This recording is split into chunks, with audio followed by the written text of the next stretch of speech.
Doctor Anupriya जी, भाई ऐसा तो है नहीं कि छात्रों को इन्होंने भड़का दिया, नाराजगी इन्होंने, भाई आपने अवसर दिया, आपकी सत्तारूढ़ सरकार ने। और आप ये भी नहीं कह सकते हैं क्योंकि बिहार में लंबे वक्त से आप ही दोनों के गठबंधन की सरकार थी, मुख्यमंत्री इनका है आपका, उसको छोड़ देते हैं, ठीक है। तो फिर आप ये बता दीजिए ना कि परीक्षा में घोषणा में देरी हुई है, जब छात्रों ने कहा कि हम भूख हड़ताल पर बैठेंगे, उसके बाद जाके ये नोटिफिकेशन आने की बात जो कवायद है वो शुरुआत हुई है। तो सीधे सीधे कहीं ना कहीं डिले तो था, और टीआरई 3 की जो बात है उसमें पेपर लीक के जो आरोप लगे, वो जो तमाम चीजें थी, छात्रों की नाराजगी बनती है। उसके बाद जो एक एक्चुअल रिक्रूटमेंट होती है कि भाई ठीक है आपने परीक्षा दे दी, उसके बाद आपके रिजल्ट आके फिर एक्चुअल रिक्रूटमेंट, उसमें डिले। तो छात्रों का पेशेंस जवाब दिया तभी तो वो सड़क पर उतरे ना, और उसकी जिम्मेदारी तो सत्ता पक्ष ही लेगा ना मैडम। पिनाज जी, बिहार में जिस तरह से छात्रों का आंदोलन रहा है, निश्चित तौर पे कुछ समय से हम देख रहे हैं, 1-2 हफ्ते से है, लेकिन जिस तरह से आंदोलन शुरू हुआ है उसी तरह से सरकार भी एक्टिव है। अब मैं आपको सिलसिलेदार तरीके से बताती हूँ। आपने ही कहा कि जब मांग हुई उसी के दिन नोटिफिकेशन निकल जाता है छात्रों के लिए कि 32,000 टीआरई 4 की जो नियुक्ति होगी। अब टीआरई टीआरई है क्या, पहले एक बात समझने की जरूरत है कि 2005 में जब नीतीश कुमार जी ने बिहार को संभाला था, शिक्षा व्यवस्था क्या थी ये पूरे देश को पता है और बिहार की जनता को पता है। उस समय में शिक्षकों की बहाली नहीं होती थी। शिक्षकों की बहाली के लिए हमने एक तरीका निकाला, हमने नियोजित करके शिक्षकों की बहाली की। उसके बाद में हमने कहा नहीं कि गुणवत्तापूर्ण शिक्षा होने के लिए हमने एक शिक्षा व्यवस्था तैयार की, एक एग्जामिनेशन पैटर्न तैयार किया जिसमें टीआरई 1, टीआरई 2, टीआरई 3 और टीआरई 4 में है। टीआरई 1 आपको याद होगा पिनाज जी आपके कि 2023 का गांधी मैदान का वो दृश्य जहां पे 1,24,000 शिक्षकों की बहाली हुई थी एक दिन में, और उसके बाद लगातार हमने उसमें सुधार करते हुए टीआरई 4 की जो बात है जिसमें अटकलें हो रही हैं, जो छात्रों की मांगे, मैं उसको स्पष्ट करूंगी।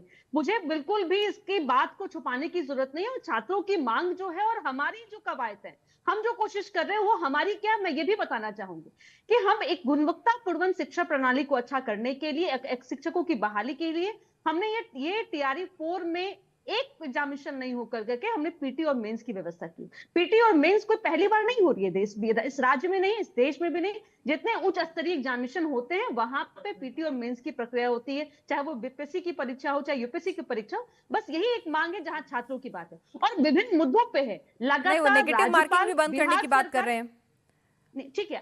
और मुझे आज बताते हुए आपके मन से खुशी हो रही है कि हमारे आदरणीय मुख्यमंत्री सम्राट चौधरी जी ने आज एक पोर्टल भी तैयार किया है और प्लेटफॉर्म भी तैयार किया है कि बिहार के तमाम छात्र इस पोर्टल पे जाके वो स्वतः कंप्लेन करेंगे। इस तरह से छात्रों को परेशान होने की जरूरत नहीं है।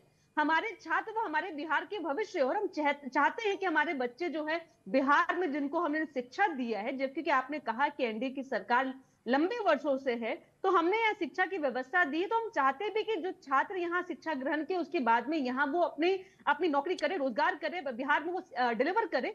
इसलिए आज विद्यार्थी सहयोग शिविर का शुभारंभ हुआ है जिसके मंच के माध्यम से विद्यार्थी डॉक्टर अनुप्रिया जी, अगर सब कुछ इतना रोजी है, सब कुछ इतना अच्छा है, तो देश का भविष्य ये आप ही के राज्य से, हमारे ही देश के बच्चे हैं, सबके सब सिर्फ किसी पॉलिटिकली दल से प्रेरित होकर भड़का कर आए हों, ऐसा नहीं है भाई। उनकी भी मांग आप आउटराइटली ये नहीं कर सकते ना। अगर आपका रिक्रूटमेंट्स में देरी हुई, ठीक है, ये जो आंदोलन है, ये जिसे कहते हैं ना कि एक चीज भरी जा रही थी और उसके बाद जिसे कहते हैं ना कि बॉटल का ढक्कन फिर खुलता है ना, तो बॉटल नेक हो गया था।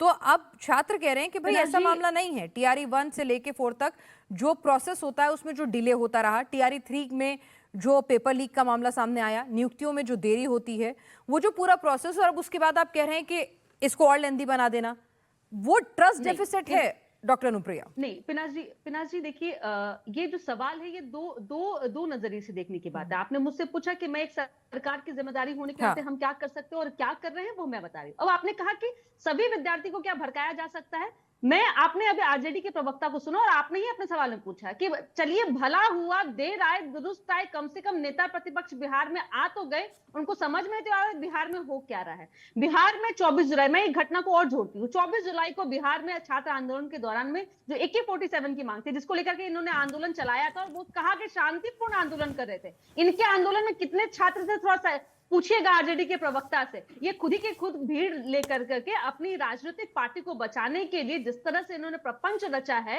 ये बिहार की जनता जानती है। लोकतंत्र में आंदोलन की पूरी जगह होती है और पूरी, ठीक है, पूरी जगह होती है डॉक्टर प्रिया, ऐसा नहीं कह सकते। और विपक्ष का काम है चेक एंड बैलेंस रखना, आपके अपने सवाल हो सकते हैं।